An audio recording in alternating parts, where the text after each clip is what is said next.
Hey guys, this is John Bretz, the Director of Product Development with Okuma Fishing Tackle, and we're here to talk to you about setting a lever drag.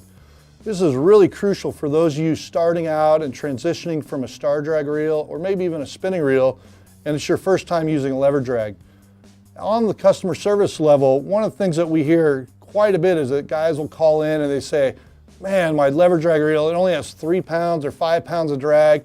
The reason for that is that from the factory, we have it set at a very low setting to protect the drag system. So you do need to understand how to actually set the drag. It's basically just an education on the drag system. And the very first thing that we do, you see that you have a drag lever here. The difference between a star drag is the star drag is either in free spool or it's fully engaged. The lever drag, you've got drag settings all the way through this arc of the lever. And at the strike position, that's your ideal position where you want to be fishing throughout the day.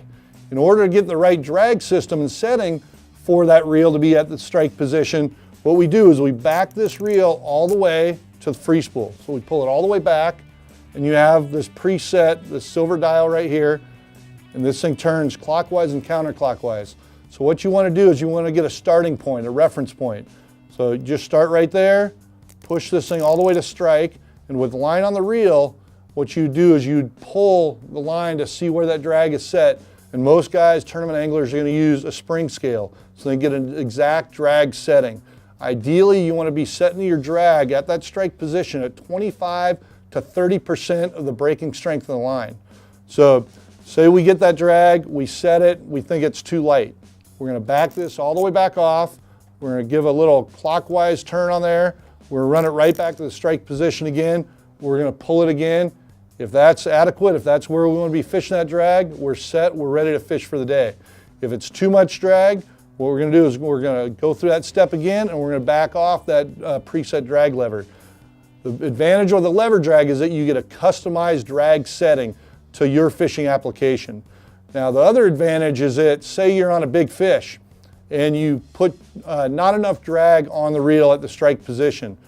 Every now and then we're going to underset the drag. You're fighting that fish of a lifetime and you need more drag pressure. What you do, you never want to tighten up that preset when that reel's fully engaged. The reason for that is that the internal drag cam can crack under pressure, and once that happens, your drag system's going to fail.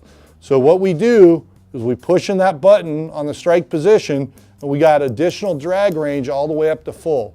Now before you actually go fishing, you should take a couple drag setting with the scale to see how much drag you're actually increasing once you go past that strike position.